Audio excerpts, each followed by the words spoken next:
See how my hair perfectly blends with the branches? This is my camouflage. So I talked about lawlessness, being mistaken for freedom already in one of my videos on devirtualization. However, I don't think that it is enough to just speak about this once, because people, especially in the Western world, they have this very particular relationship with freedom. Freedom is not lawlessness. Freedom is not when you get to do whatever.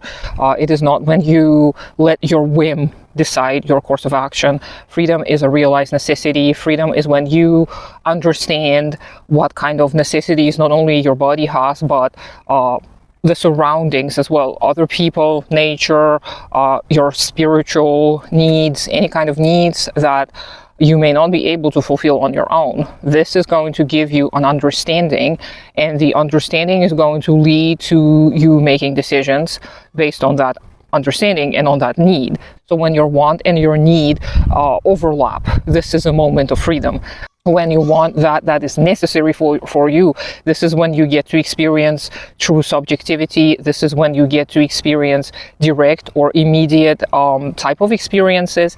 And this is something that most of us in the modern conditions were lacking this, because we don't have the conditions to actually look around and understand what it is that's happening around us. People will deny the simplest knowledge on the economic production. People don't understand that the production necessitates distribution, and it also necessitates consumption. People think that they get to choose things, they get to decide where they're going to work, but that is simply not true. So there were some people walking by, so I stopped. So freedom is not when you get to decide upon the color of your shirt. It doesn't really matter what the color of your shirt is. This is not freedom. If you get to pick from a million different types of shirts, this is silly. This is not freedom. Freedom is when you get to self-actualize, self-realize together with other people, where you get a say. And it is going to be direct democracy.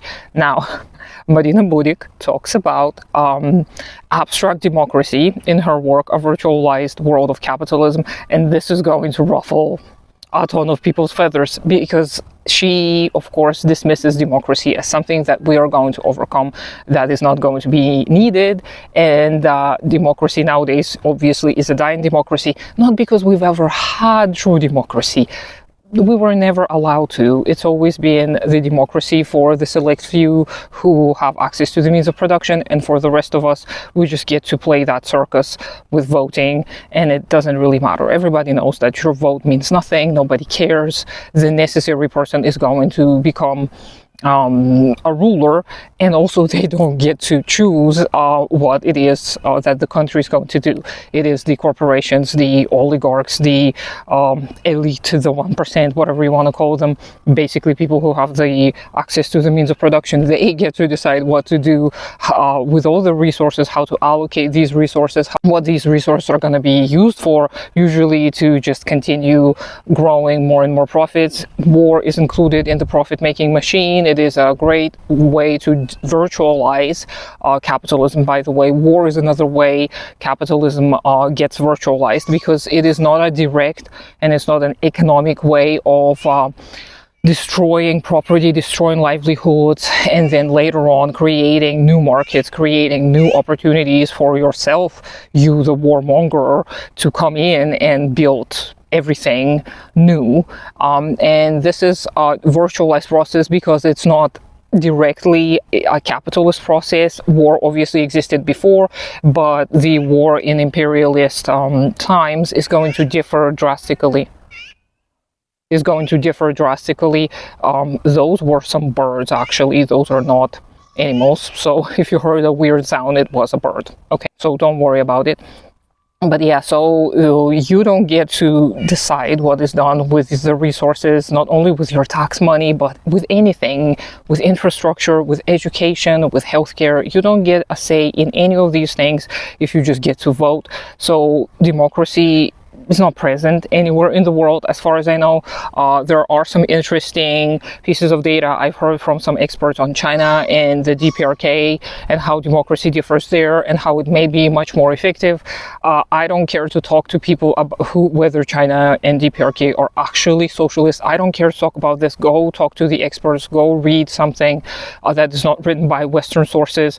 I don't want to discuss this because I don't know enough about this, okay? But whether true democracy exists nowadays or not doesn't really matter, because when we start undergoing some drastic changes, we're going to have to undergo a change in our approach to democracy as well, just because direct democracy only may be helpful in some very limited regards.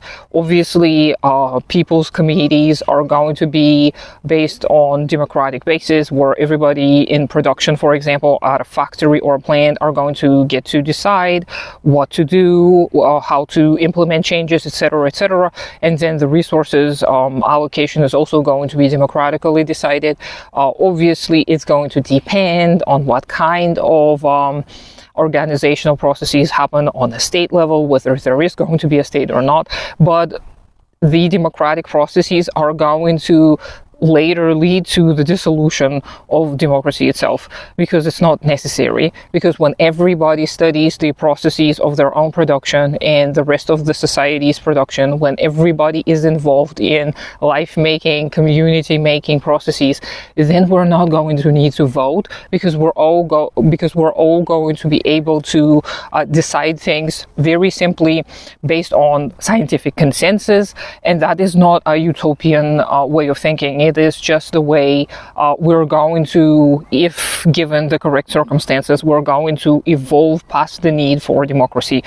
This is not something that we are going to observe anytime soon. We're not going to live to see the dissolution of democracy, just as we are unlikely to see the building of communism. The most that we're going to see in our generation is the building of socialism, because this is the stage that's going to follow any kind of a drastic change, like a revolution, which, as usual, I'm giving my disclaimers. I'm not advocating for anything. I'm not calling for anything. I'm just observing the patterns, and I report on whatever it is that's available to my eyeballs and my perspective.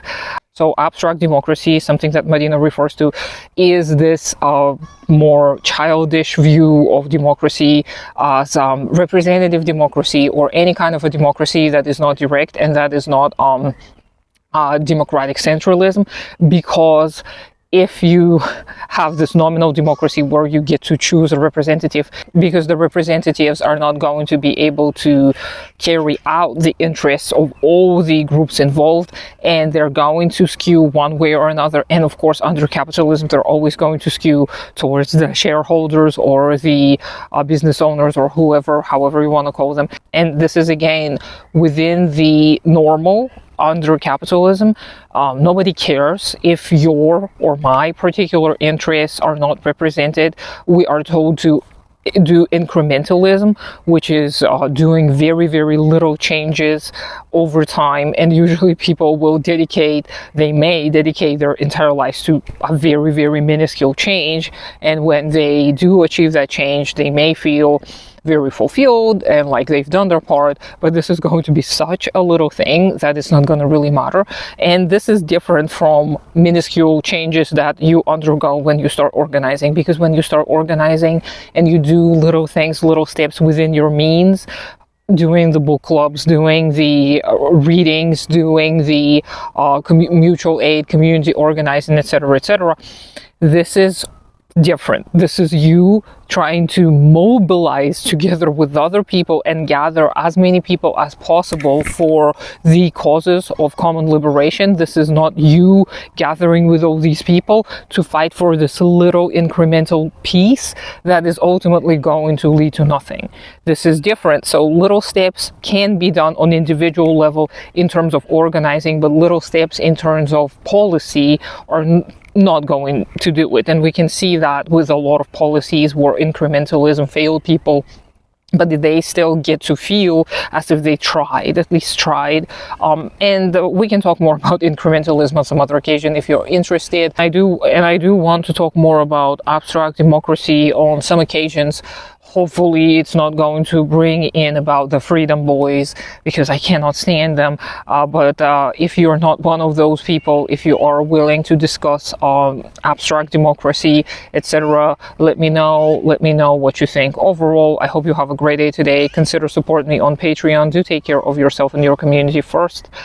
Subscribe to me on all the social medias, even though I don't do much there, and I'll talk to you sometime later.